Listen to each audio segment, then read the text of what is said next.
नमस्कार मित्रांनो, लग्नानंतर होईलच प्रेम मालिकेच्या पुढील भागामध्ये पार्थ आता काव्याला खूपच छान सरप्राईज देतो.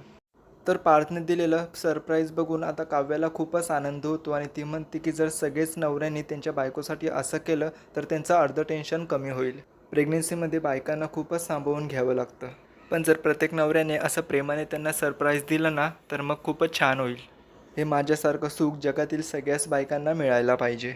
त्यावर पार्थ काव्याला म्हणतो की तुमच्यासाठी तर मी काहीही करायला तयार आहे. दुसरीकडे आता आर्याच्या सांगण्यावरून जीवाने आता त्याच्या हातावर टॅटू काढलेला असतं आणि तो नंदिनीला दाखवत असतो. तर बाबा नावाचा टॅटू बघितल्यानंतर आता नंदिनीला खूपच आनंद होतो, पण मात्र त्याच वेळी तिथे आर्यासुद्धा येते आणि ती आई नावाचा टॅटू दाखवते.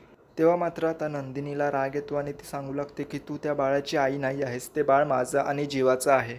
त्याचमुळे नंदिनी आता आर्याच्या हातावरच लिहिते की त्या बाळाची आई नंदिनी आहे.